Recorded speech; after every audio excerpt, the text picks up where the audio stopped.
Durlabhamadurlabhamatma bhakto Govindamadi purusham tamaham bhajami Vastukoti satavatsara sampragamyo Vayoratapi manaso munipungamanam Sopyastiyat prapadasinya vichintya tatve Govindamadi purusham tamaham bhajami Ikopya sora chayitum jagadanda kotim Yaschakti rasti jagadanda chayaya danta Andanta rasta paramanu chayanta rastam Govindamadi purusham tamaham bhajami Yad bhava bhavita diyo manajasta taiva Samprapya rupa mahima sanayana bhusa Sukta yameva nigama pratitaistu vanti Govindamadi purusham tamaham bhajami Ananda Chinmaya Rasa Patibhavitabhis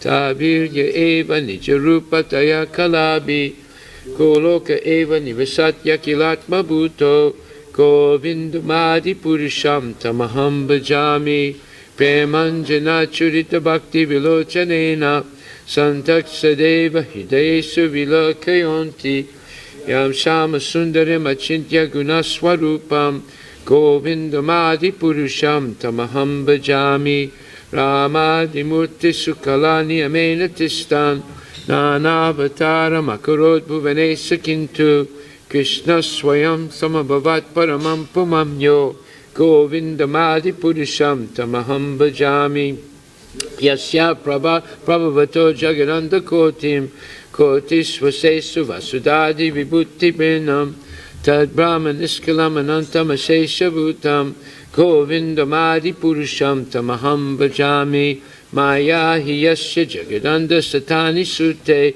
Chagunya Tad Vishaya Veda Vitayamanam Sattva Pralambi Parasatvam Visuddha Sattvam Govindamadi Purusham Tamaham Bhajami Ananda Chinmaya Rasatmataya Manasu Ya Praninam Pratifalam Smaratam Upetya Nilayatena Bhuvanani Jayaya Jasram Govindamadi Purusham Tamaham Bhajami Golokanamni Nijadamni Talecha Tasya Devi Mahesu Haridama Sute Sutesu Te Te Prabhava Nichaya Vihitascha Yena Govindamadi Purusham Tamaham Bhajami Shristi Stati Pralaya Sadhana Sakti Reka Chayeva Yasya Bhuvanani Vibharti Durga Ichanu Rupam Apiyasya Chachesta Tesa Govindamadi Purusham Tamaham Bhajami Shiram Yatadadi Vikara Visesa Yoga Sanjayate Naitatat Pritakasti Etu Yasambhutam Apitata Samapaiti Karyat Govindamadi Purusham Tamaham Bhajami Dirparchid Eva Hita Santanam Abhyapetya Dipayate Rivita Hetu Samanu Dharma Yastadrik Eva Hicha Vishnu Taya Vibhati Govindamadi Purusham Tamaham Bhajami Yakarna Narnava Jale Pajatisma Yoga Ridramananta Jagaranda Saroma Kupa Adhara Saktim Avalamya Param Swamurtim Govindamadi Purusham Tamaham Bhajami Yasyaika Nisvasitakala Matavalamya Chivanti Loma Vilaja Jagadandanata Vishnu Mahansahi Yasya Kalavisesho Govindamadi Purusham Tamaham Bhajami Pasman Yatasma Sakalesu Nijesu Teja Sriyam Kiyat Prakatiyat Apitadvadacha Pramaya Esa Jagadanda Vidana Karta Govindamadi Purusham Tamaham Bhajami Yat Pada Palava Yugam Vinidaya Kumbha Dvande Pranamas Samaye Samagadhi Raja Takachayasya Govindamadi Purusham Tamaham Bhajami Agnir Mahiga Ganam Ambud Badruchascha Kalasta Tatma Manasiti Jagatchayani Yasmad Bhavanti Vibhavanti Vishanti Yamcha Govindamadi Purusham Tamaham Bhajami Yaschak Suresa Savita Sakalagrahanam Raja Samasta Suramurti Rasesha Teja Yasya Gyaya Brahmati Sambrita Kala Chakro Govindamadi Purusham Tamaham Bhajami Dharmo Tapapa Nichaya Shrutayasta Pamsi Pramadikita patakava dayascha jiva yadata matra vibhava prakata prabhava govindamadi purusham tamaham bhajami Yasindra Gopa Matavendra Mahosva Karma Bandhana Rupa Falabhajana Matanoti Karmani Nirdahati Kintu Bhakti Bhajam Govinda Madi Purusham Tamaham Bhajami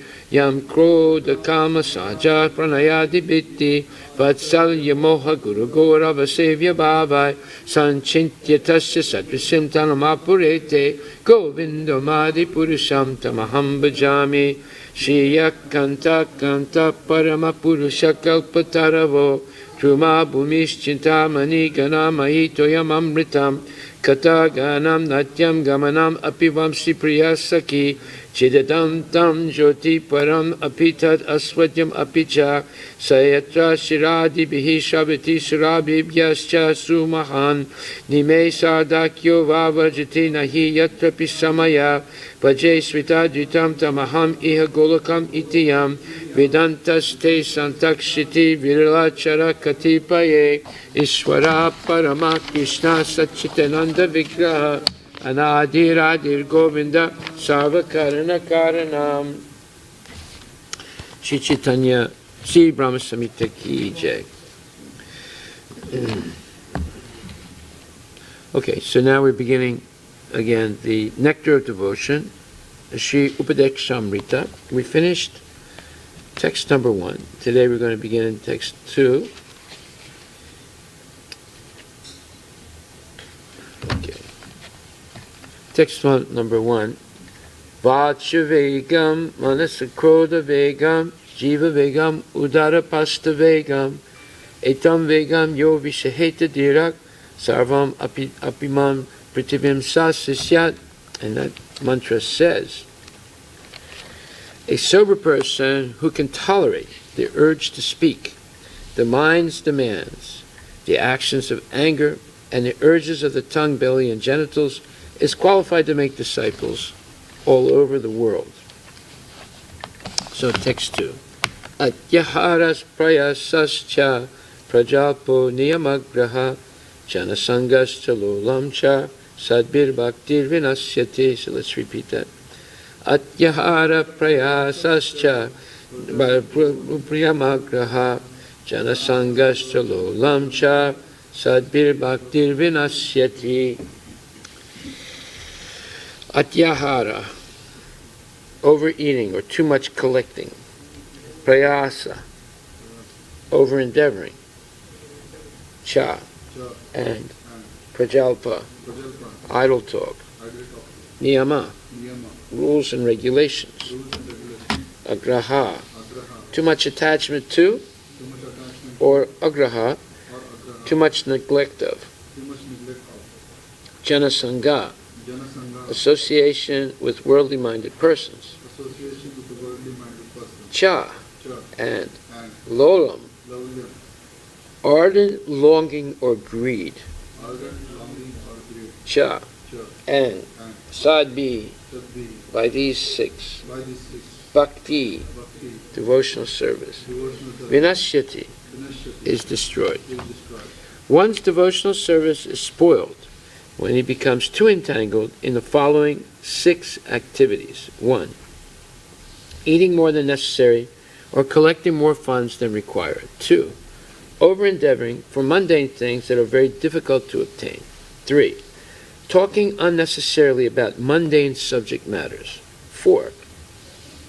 Practicing the scriptural rules and regulations only for the sake of following them and not for the sake of spiritual advancement, or rejecting the rules and regulations of the scriptures and working independently or whimsically. 5. Associating with worldly-minded persons who are not interested in Krishna consciousness. And 6. Being greedy for mundane achievements. So let's repeat. One's devotional service is spoiled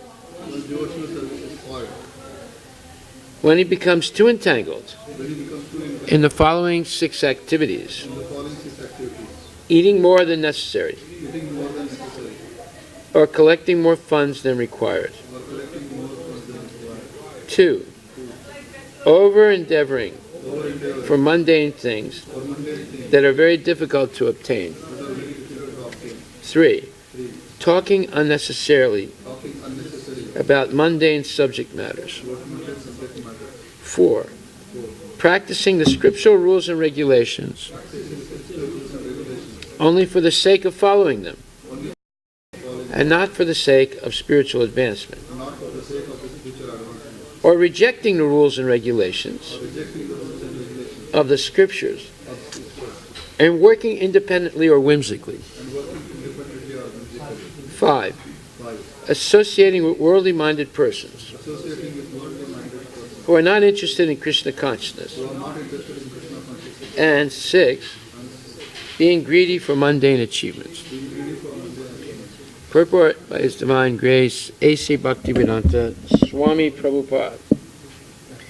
Human life is meant for plain living and high thinking. Since all conditioned living beings are under the control of the Lord's third energy, this material world is designed so that one is obliged to work. In other words, living entities like you and me are in the marginal position. We can either stay with Krishna or we can revolt against Krishna and come to the material world and try and emulate Krishna. But as soon as we come to the material world, we become conditioned and controlled by the modes of material nature, time, and the laws of karma, which are inextricable. We cannot get free of them by any material means. It's only by surrendering to Krishna. And we're forced to work very hard just to make a living. Unless, of course, you go on welfare and Obamacare, then it looks like you don't have to work. You can just get a check every month. But even those people have a hard time because they develop bad habits and they ruin their health and so many things. Okay. The Supreme Personality of Godhead has three primary energies or potencies. The first is called Antaranga Shakti, or the internal potency. The second is called Tatastha Shakti, or the marginal potency. The third is called Bahiranga Shakti, or the external potency. The third, the living entities constitute the marginal potency, Tatastha Shakti, and they are situated between the internal and external potencies. Being subordinate as eternal servants of the Supreme Personality of Godhead, the Jivatmas, or atomic living entities, must remain under the control of either the internal or external potency. When they are under the control of the internal potency, they display their natural constitutional activity, namely, constant engagement in the devotional service of the Lord.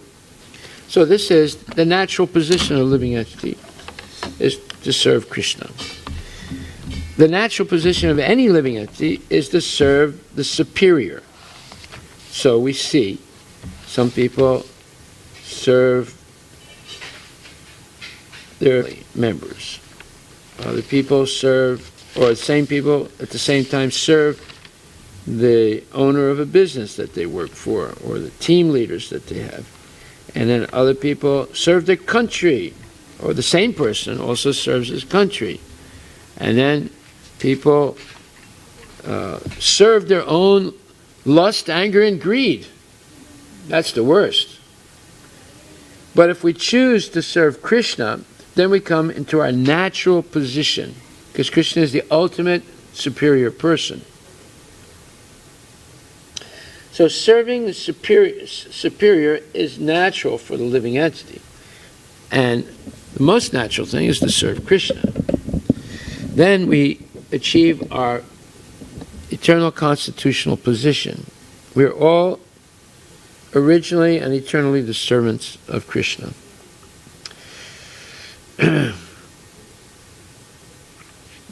Okay.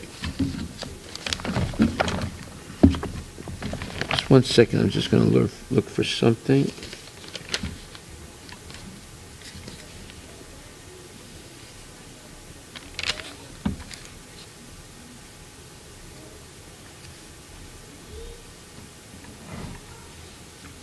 Okay.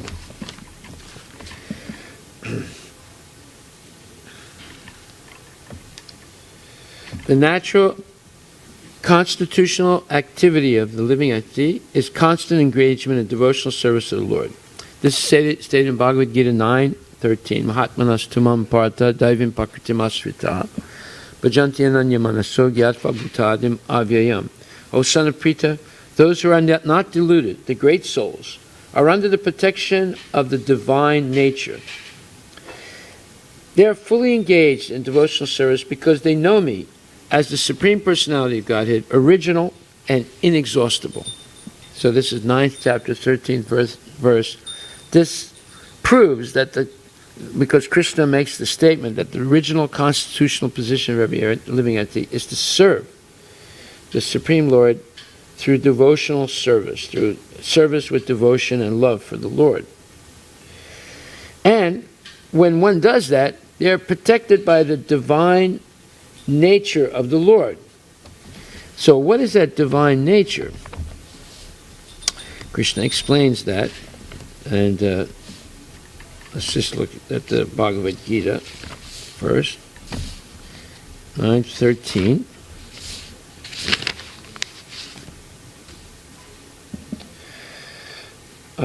In this verse, the description of the Mahatma is clearly given. The first sign of the Mahatma is that he's already situated in divine nature. He's not under the control of the material nature. So, what is the divine nature? This is explained in the Brahma Samhita, and verse number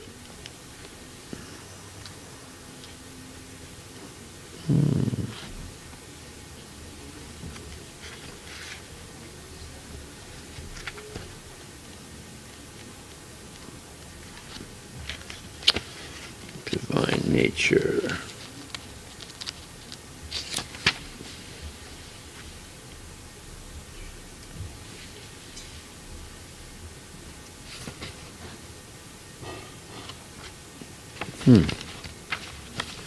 Okay. See.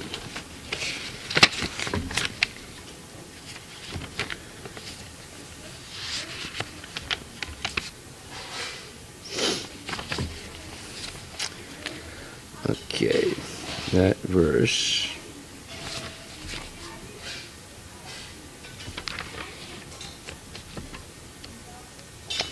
That is called Chid Dharma.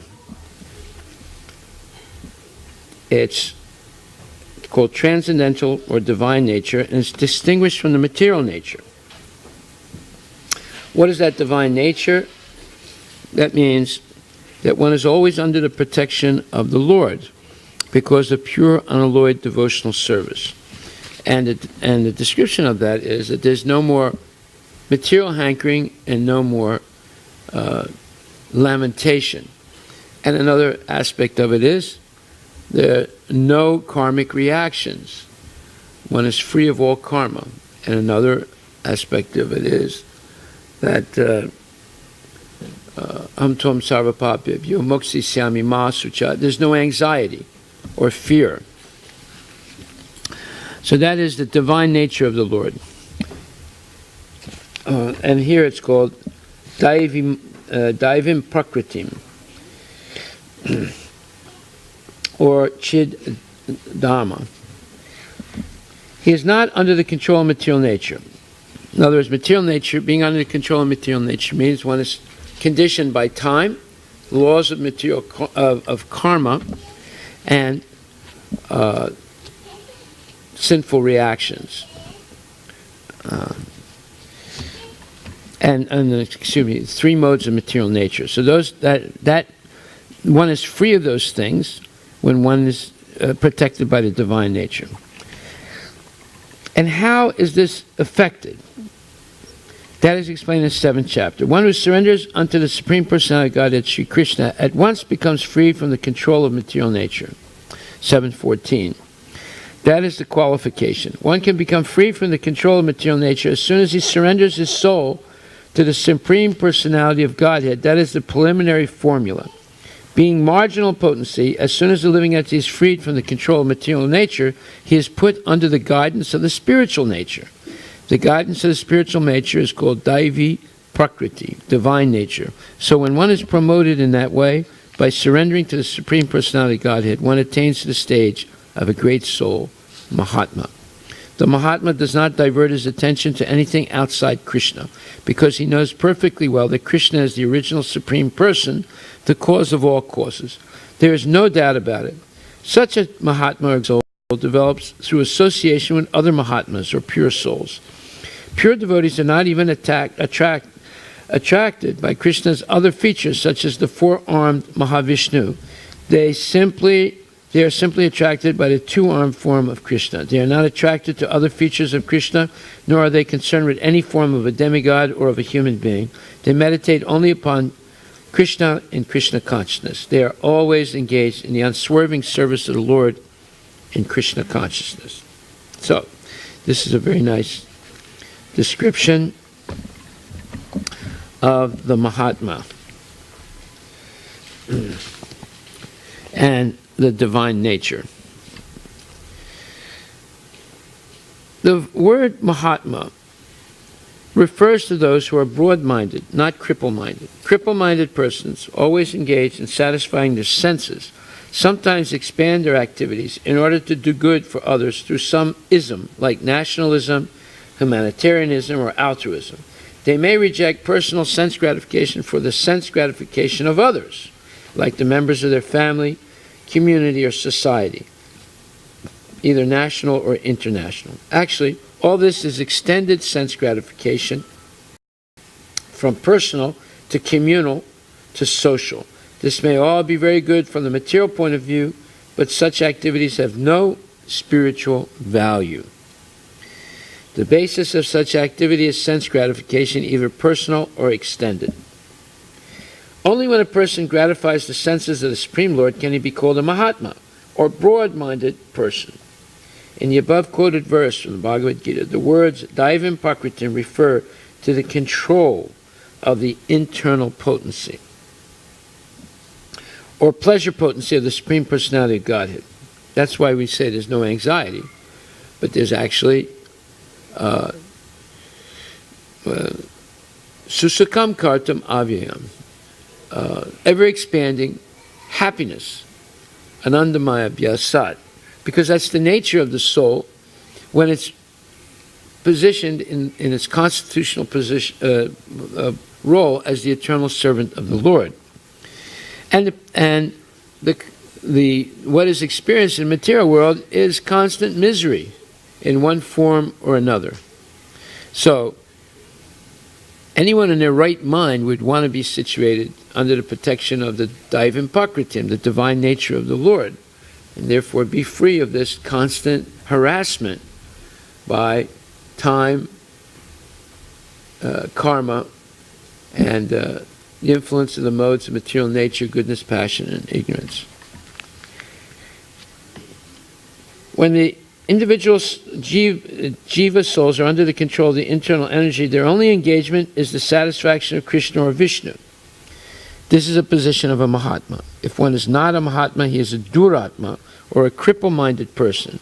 Such mentally crippled Duratmas are put under the control of the Lord's external potency, Mahamaya. So, actually I missed something here. In the above quoted verse from Bhagavad Gita, the words Daivim Pakritim refer to the control of the internal potency, or the pleasure potency of the Supreme Personality of Godhead.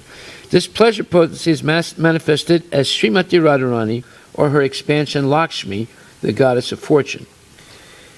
When the individual jiva souls are under the control of the internal energy, their only engagement is the satisfaction of Krishna or Vishnu. This is the position of a Mahatma. If one is not a Mahatma, he is a Duratma, or a cripple-minded person. Such mentally crippled Duratmas are put under the control of the Lord's external potency, Mahamaya. So, you have to take your pick. You want to be under the control of Mahamaya or Srimati Radharani? I don't think that's a hard decision to make.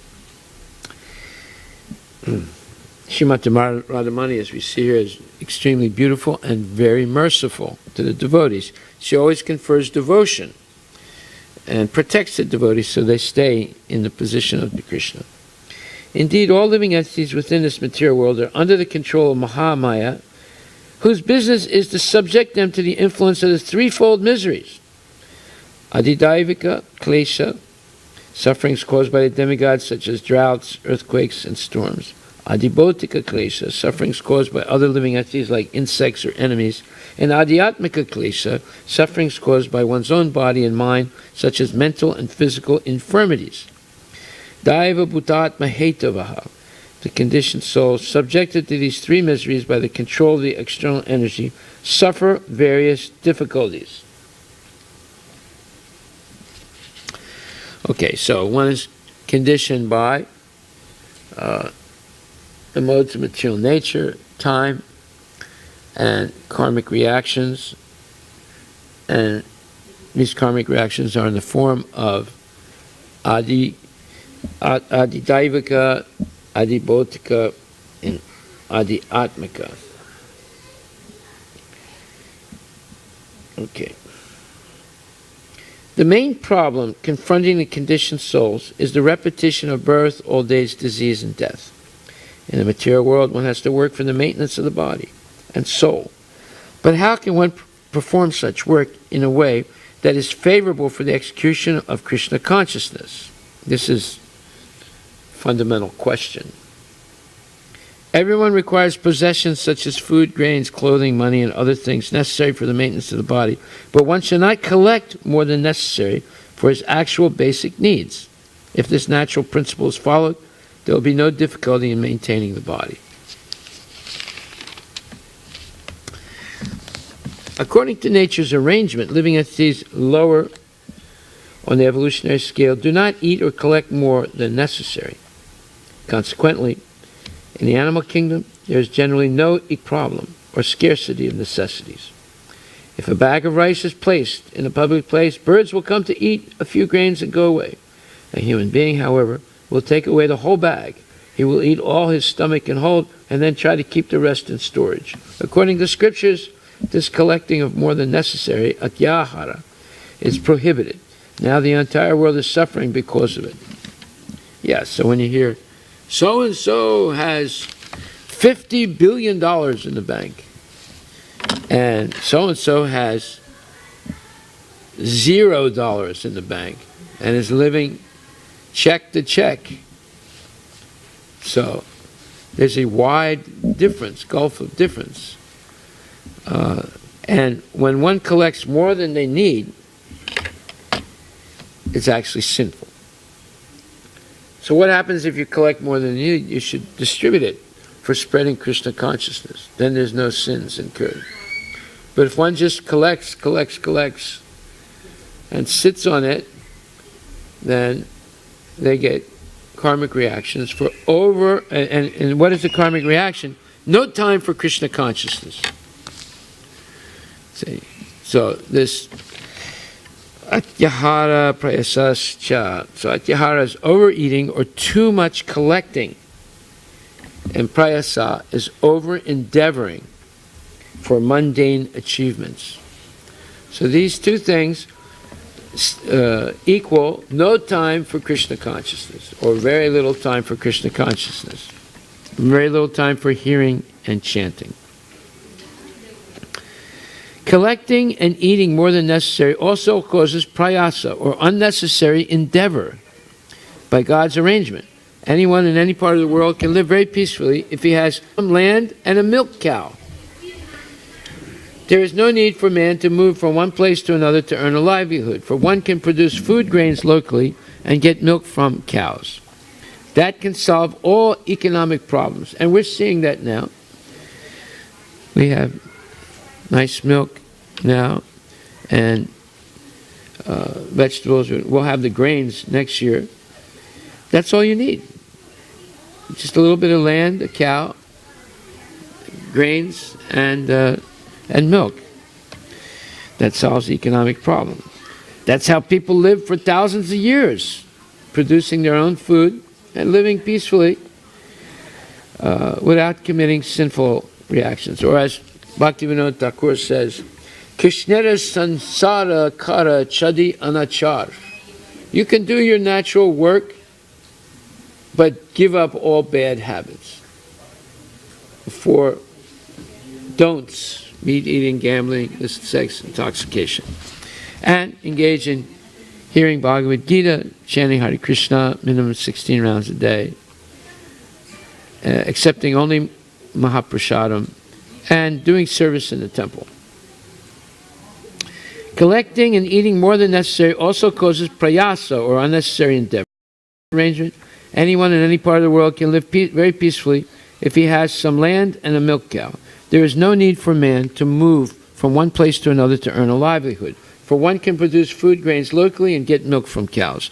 That can solve all economic problems. Fortunately, man has been given higher intelligence for the cultivation of Krishna consciousness, or the understanding of God, one's relationship with Him, and the ultimate goal of life, love of God. So, that's called Sambandha Abhideya Prayojana. Fortunately, man has been given higher intelligence for the cultivation of Krishna consciousness, or understanding of God, one's relationship with Him, and the ultimate goal of life. So Sambandha is understanding that Krishna is the Supreme Personality of Godhead. And then Prayojana, engaging in one's relationship of service to the Lord, and Abhideya, and then Prayojana, the ultimate goal of life, through that service and constant thinking of the Lord, developing love of God. Unfortunately, so-called civilized man, not caring for God realization, utilizes his intelligence to get more than necessary and simply eat to satisfy the tongue. By God's arrangement, there is sufficient scope for the production of milk and grains for human beings all over the world. But instead of using their higher intelligence to cultivate God consciousness, so-called intelligent men misuse their intelligence to produce many unnecessary and unwanted things, like Xboxes and joysticks and phones and this and that. Thus, factories, slaughterhouses, brothels, and liquor shops are opened. So why? We understand factories.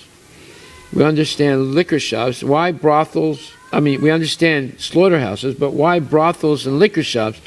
Well, to overcome the miseries in the factories and the slaughterhouses, people go to the brothels and liquor shops to forget about their misery. If people are advised to collect too many goods, eat too much, or work unnecessarily to possess artificial amenities, they think they're being advised to return to a primitive way of life. Generally, people do not like to accept plain living and high thinking. That is their unfortunate position. And this is true. Very few people like to have a land and a cow and maintain them.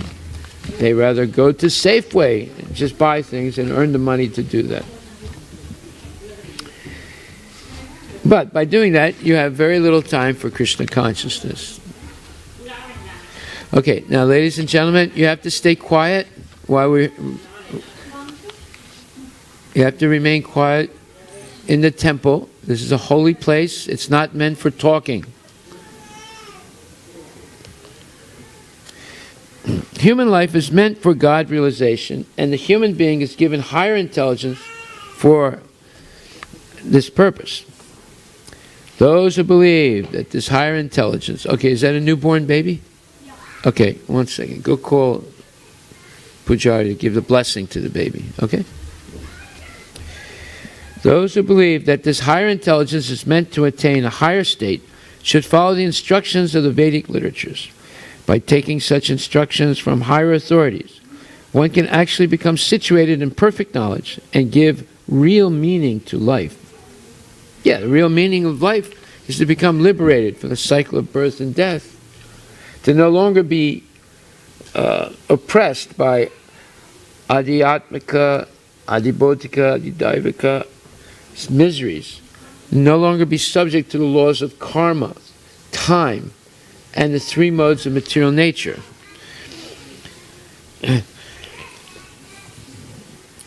So that is the real meaning of life, to get freedom from those things. In birth, death, old age, and disease. Okay, so in Srimad Bhagavatam, Sri Sutta Goswami describes the proper human dharma in this way. Dharmasya hi apavargasya, narto rite upakalpate, nartasya dharmakantasya, kama labhaya hi smrita. So, all occupational engagements, dharma, are certainly meant for ultimate liberation. They should never be performed for material gain. Furthermore, one who is engaged in the ultimate occupational service, dharma, should never use material gain to cultivate sense gratification. So when it says dharmasya hi apavargasya, the pavarga, there's apavarga and pavarga. Pavarga means papa, ba, ba, ma. It says one line of consonants in the Sanskrit alphabet. So pa, ba, ba, ma means working very hard, pa, until one foams at the mouth with fatigue and boredom and basically suffering. And ba means fear. It means that one becomes fearful. Why? Because there's so many problems in life, there's so many dangers, then there's old age, disease, and so forth, so one develops fear. And baha means disaster and death. It means that one is basically paralyzed by the fear and the oppression of old age, disease, and then ultimately ma is death. So this is the pavarga, but through following the principles of dharma, dharmasya hi apavargasya, one becomes free from the pavarga, pa ba ba ma, from this hard work, foaming at the mouth, and fear, and psychological and physical devastation, and then death. So, all occupational duties, dharmas, are certainly meant for ultimate liberation. They should never be performed for material gain. So, where's the pujari? Okay, so they're downstairs. Call them. Or they're in the room. Call them. They can't wait all night. Okay, Balaram, you can go on the altar a minute. Just give a blessing to the baby. Okay, huh? What? Who's there? Who? Where? Call him right away.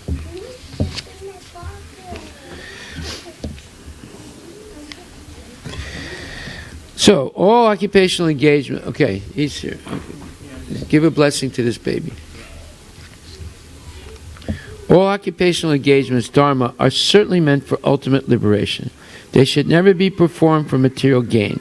Furthermore, one who is engaged in the ultimate occupational duty, dharma, should never use material gain to cultivate sense gratification. So here, it's saying that all dharmic activities are only meant for making spiritual advancement. They should never be meant for material advancement. This is also explained in Bhagavad Gita, 18th chapter, 5th verse, where it says, 18th chapter, 6th verse, all these activities, meaning dharmic activities, should be performed without attachment or any expectation of material result. They should be performed as a matter of duty, O son of Prita. That is my final opinion. And Srila Prabhupada, so we want to give a blessing to the baby. Yeah. What?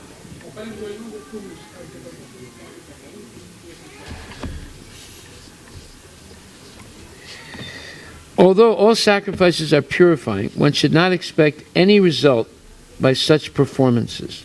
In other words, all sacrifices which are meant for material advancement in life should be given up. But sacrifices that purify one's existence and elevate one to the spiritual plane should not be stopped. Everything that leads to Krishna consciousness must be encouraged. In Mad Bhagavatam also it is said that any activity which leads to devotional service to the Lord should be accepted. That is the highest criterion of religion. A devotee of the Lord should accept any kind of work, sacrifice, or charity which will help him in the discharge of devotional service to the Lord. So this is the real meaning of life. We should not perform any puja or any type of sacrifice for personal material gain. That will only lead to disaster, because that material gain will just entangle a person further in the cycle of birth and death. So, it says here also in 17th chapter, 17th verse, Shradaya Paraya Taptam Tapastat Jividam Narai Afala Kankshibihir Yuktai Satvikam Parichak Sate. The threefold austerities performed with transcendental faith by men not expecting material benefits, but engaged only for the sake of the Supreme, is called austerity in goodness. So, what are those threefold austerity? That is, austerity of the tongue, austerity of the mind, and austerity of the body. Body, mind, and speech. Body, mind, and speech. So, what is the austerity of the body? Deva Dvija Guru Pragya Pujanam Sochamarjavam Brahmacharyam Ahimsacha Sariram Tapa Uchyate. Austerity of the body consists in worship of the Supreme Lord, the Brahmanas, the spiritual master, and superiors like the father and mother, and in cleanliness, simplicity, celibacy, and nonviolence. And then austerity of speech, Anudvegam Karam Vaikyam Satyam Priyahitam Chayat Swadhyayabhyasanam Chaiva Van Manai Mayam Tapa Uchyate. Austerity of speech consists in speaking words that are truthful, pleasing, beneficial, and non-agitating to others, and also in regularly reciting Vedic literature.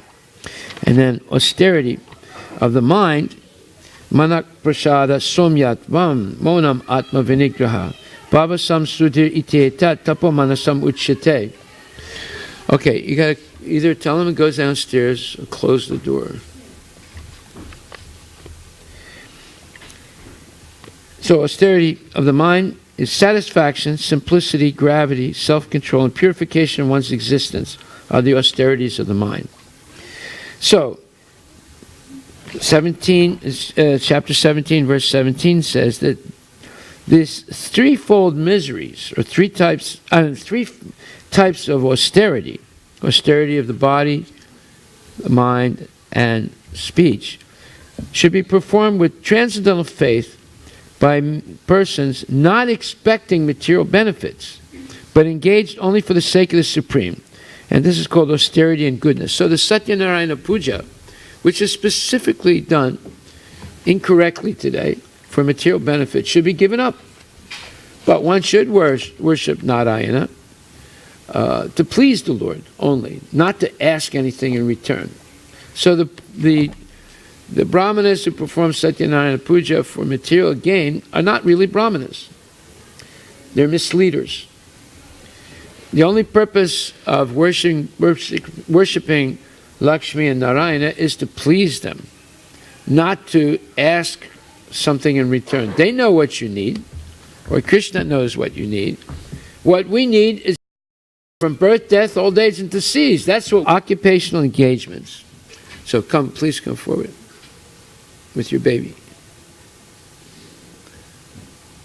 Perform a little puja for the baby. The first step in human civilization consists of occupational engagements performed according to the scriptural injunctions. That's called karma yoga. The higher intelligence of a human being should be trained to understand basic dharma. So dharma means dharma means that the laws of living this life given by God Himself. Dharma Shitattvam Bhagavan Pranitam. So, The higher intelligence of human beings should be trained to understand basic dharma. In human society, there are various religious conceptions characterized as Hindu, Christian, Hebrew, Mohammedan, Buddhist, and so on. For without religion, human society is no better than animal life. As stated above, dharmasya hi apavargasya narto ritayu pakalpate. Religion is meant for attaining emancipation, not for getting bread. So the Christians are praying, O Heavenly Father, lead us not into temptation and give us our daily bread. So that is not actually a real prayer. Sometimes, more important than daily bread, well, if you interpret daily bread as the intelligence to live life and be free of sins, then that's all right. But usually people understand bread, meaning like bread. So that you don't have to ask Krishna, because he's already set aside for everyone their bread. Om Purnam Ada Purnam Idam Purnat Purnamudachyate Purnasya Purnamadaya Purnameva Vasishyate Ishavaisham Idam Sarvam Jatkinja Jagatyam Jagat Tenatak Tena Bunjitaha Mahagridaha Kashasviddanam. So the Supreme Lord is perfect and complete. And he is the supreme proprietor of everything material and spiritual. And he has set aside for every living entity their minimal needs, accepting only your minimal needs and using everything in excess in the service of the Lord. One is never entangled by the laws of karma. So, whenever we collect more than we need, material nature will make a situation in which you will lose it if you're not using it in Krishna's service. That's nature's law. See? So, should we collect more than we need? You can, as long as it doesn't disturb your regular hearing and chanting and engaging in service. And all that excess should be used in Krishna's service. Otherwise, it becomes a curse, and when you die, you'll build a big mausoleum for your dead body. Those there are people that spend $2-3 million building a mausoleum for the dead bodies of their family. Mausoleum is a marble structure in a high-end cemetery. If you go to New York City or Los Angeles, you'll see. You go into the cemetery, it's not a cemetery, it looks like downtown Los Angeles. These huge buildings made out of marble to house the dead bodies. See? Now, Hindus, they burn the body, right? The Christians and the Jews and the Muslims, they build these huge, very expensive buildings to have. What is the Taj Mahal? It's just to house a dead body. How much did they spend for that? And everyone wants to go and see the Taj Mahal. You see, the whole thing is nonsense.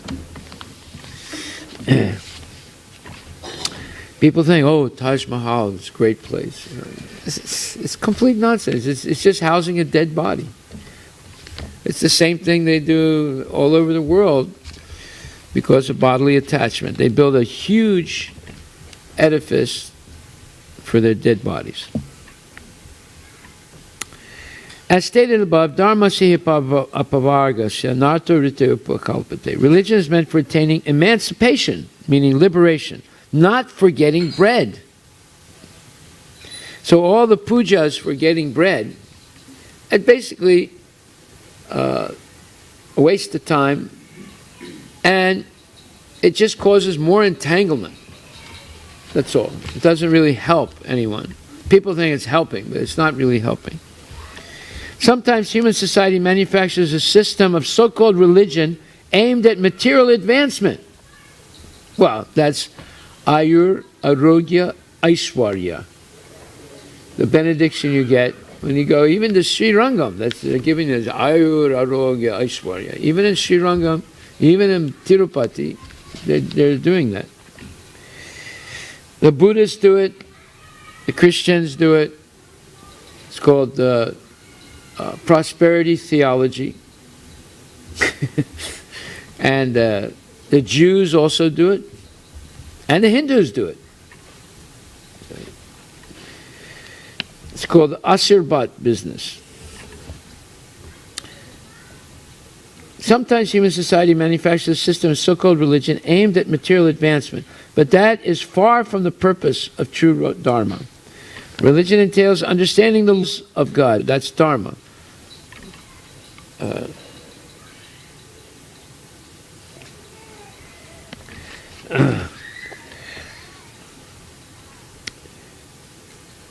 Because the proper execution of these laws ultimately leads one out of material entanglement. That is the true purpose of religion, to become free of laws of material nature, influence in the modes of material nature, time, and adhyatmika, adibodhika, adidaivika, miseries. That's the purpose of religion. And go back to Godhead. When you become free of all things, then you can engage in Krishna's service 24 hours a day. No impediments, no obstacles.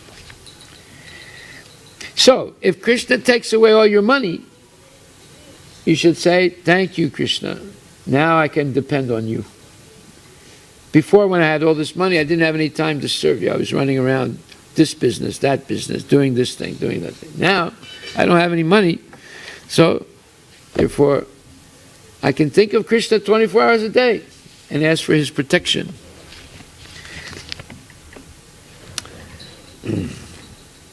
Religion entails understanding the laws of God because the proper execution of these laws ultimately leads one out of material entanglement. That is the true purpose of religion. Unfortunately, people accept religion for material prosperity because of atyahara, or an excessive desire for such prosperity. They want to collect more than they need. True religion, however, instructs people to be satisfied with the bare necessities of life while cultivating Krishna consciousness. So therefore, Ishvaishamidam sarvam jatkinja jagatyam jagat tena taktena bunjitaha mahagritaha kashasridanam. Which means Krishna has set aside for everyone their minimal needs. For the elephants, for the ants, and for the human beings. Kurvan eva karmani jijiva chek chatam samha evam tvayi nanyatetos tena karma libhyate nare. If you accept only your bare minimum and use the rest in Krishna's service, then you can live for hundreds and millions of years without incurring any karmic reactions. True religion, however, instructs people to be satisfied with the bare necessities of life while cultivating Krishna consciousness. Even though we require economic development, true religion allows it only for supplying the bare necessities of material existence. Jiva sitatva jigyasa. The real purpose of life is to inquire about the absolute truth. If our endeavor, prayasa, is not to inquire about the absolute truth, we will simply increase our endeavor to satisfy our artificial needs. A spiritual aspirant should avoid mundane endeavors. So this is what you learn when you go to public schools and you get college education. It's to increase your material needs and to work hard to do it. But you don't really have to do that to have a successful life. The concept of material success is wrong. Real success is spiritual success. Because at the end, you're free from the cycle of birth, death, old age, and disease. Material success will just keep you attached. And at the moment of death, you'll be thinking of all your material assets and not thinking of Krishna. And you'll be in anxiety. Who's going to steal my assets? Just like there was a woman in Greece. And her husband had died. Her kids were gone.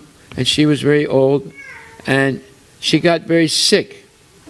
And all her neighbors came to help her. But what did they do? Every time they came to help her, they took something out of her house.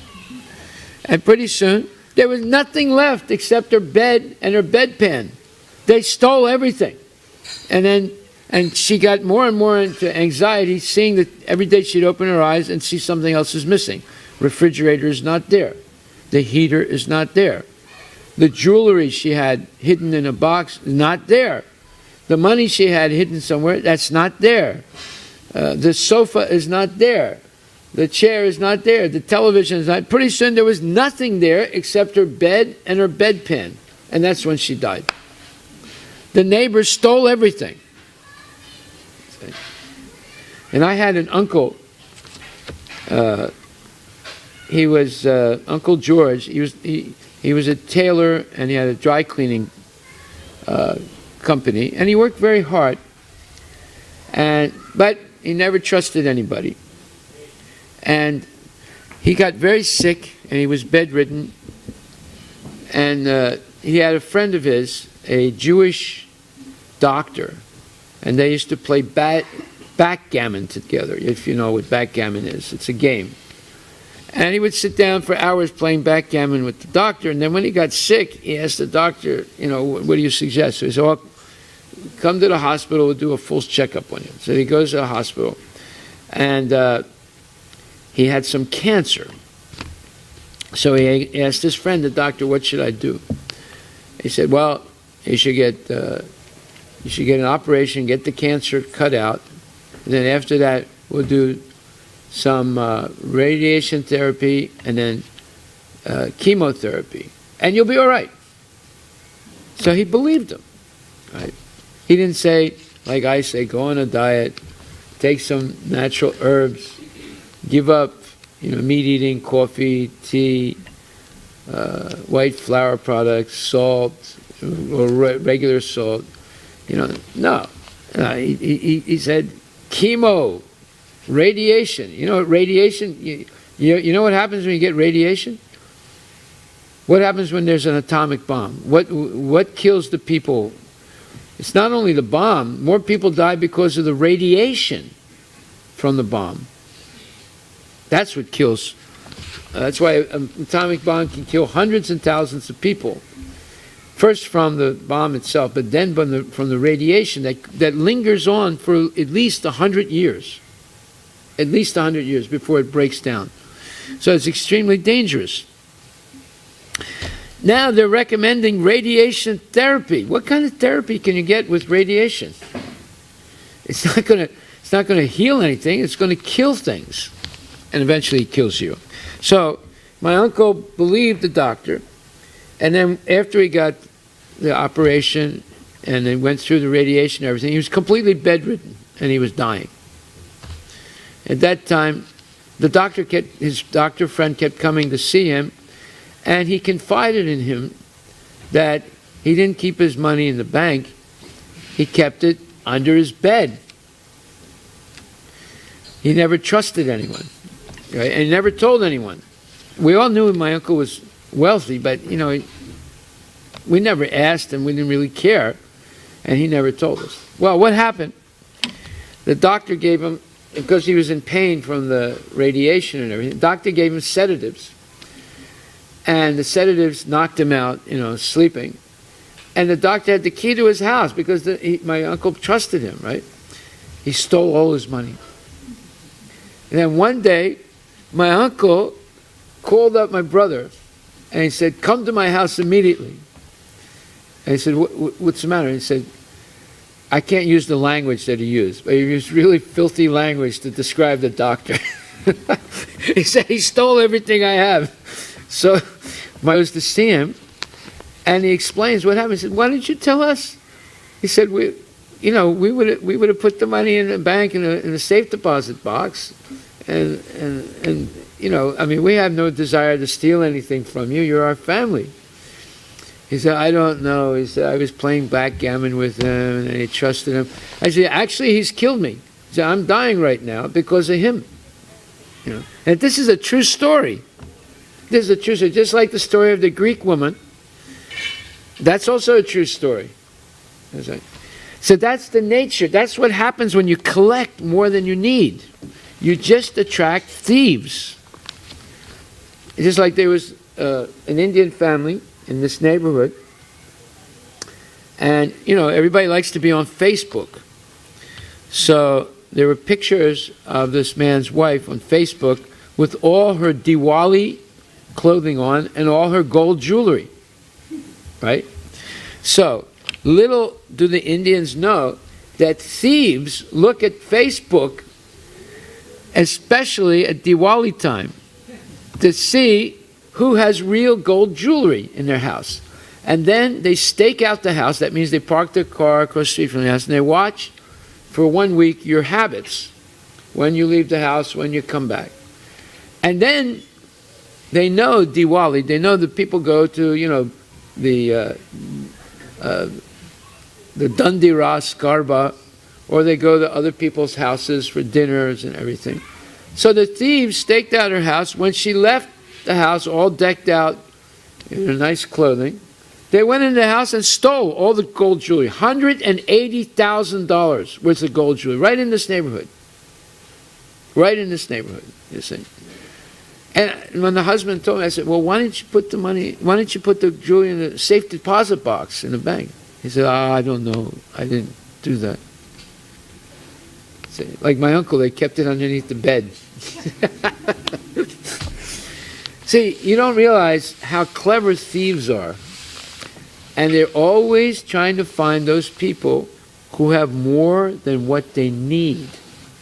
One way or other, the laws of karma will take away more than what you need. Is that right, Prabhu? Huh? Did it happen to you? Yeah, you see? Anytime you collect more than you need and you hoard it, it'll be taken away from you, one way or the other. Either your wife will spend all the money, or your relatives will get the money, or some, just like we have a devotee here, he worked 25 years and he collected $150,000 cash in the bank. It wasn't 25 years, about 15 years. He worked very hard. Then he saw this advertisement, how to make 10% interest a month. Now, in other words, there's a saying in English, if it's too good to believe, don't believe it. But he believed it. He contacted those people, and they invited him to free seminars, free dinner, free drinks. The more you drink, the more you'll believe they're nonsense.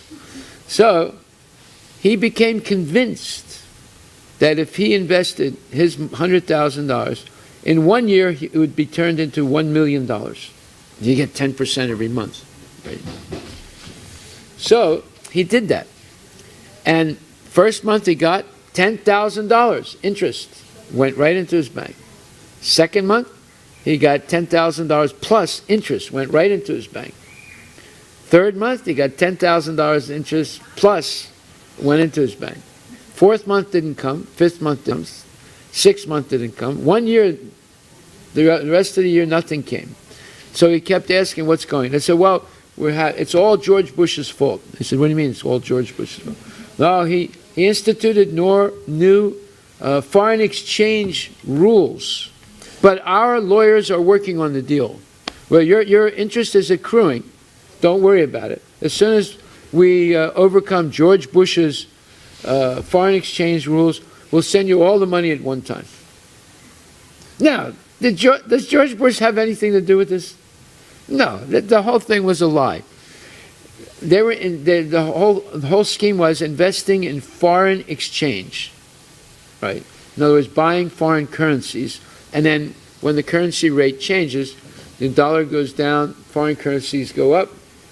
You can make 10, 20, 30, 40%, right? But what goes up comes down, right? It doesn't always go up; it also comes down. So anyway. After 1 year, he realized that he was cheated.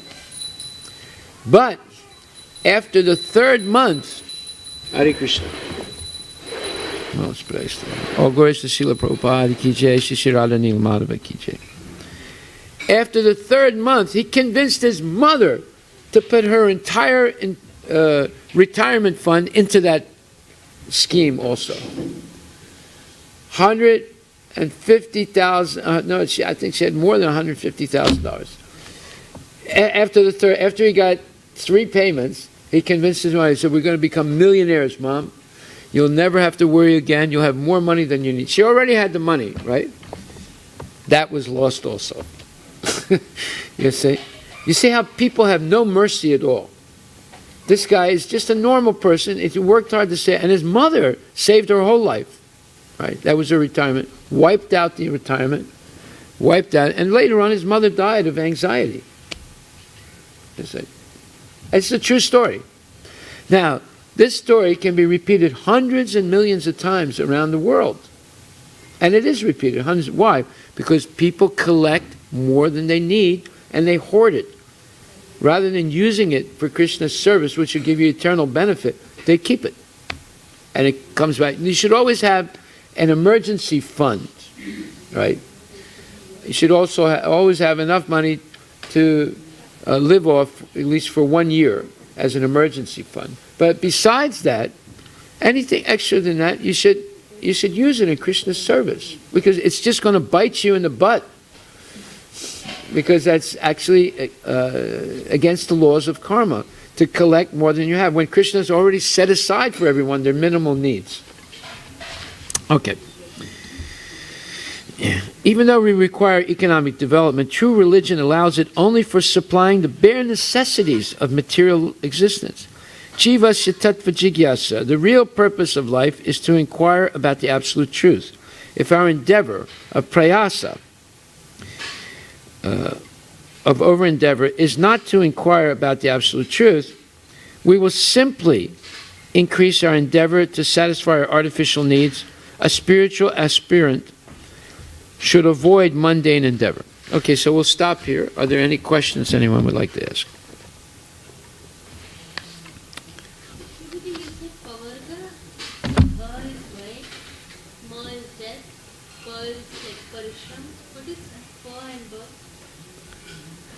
Pa is fear, and ba, yeah, and pa is like, no, no, pa, ba is baya, fear, and baha is devastation, total devastation, and then ma is death.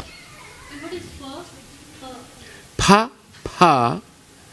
Pa is foaming at the mouth, because you're working so hard, you have no time, and you're just overwhelmed by the work. And it's described as foaming at the mouth. When people get real tired, they start foaming at the mouth. Okay? Any other questions? You see, the message of nectar of instruction is really powerful. If you listen to this, it's a life changer. But that's the beginning only. When you get to the end, it's all nectar of transcendental, ecstatic life in the spiritual world, experience right in this world. So this is a short book, but it's a very, very powerful message. Hare Krishna. All glories to Srila Prabhupada ki jai.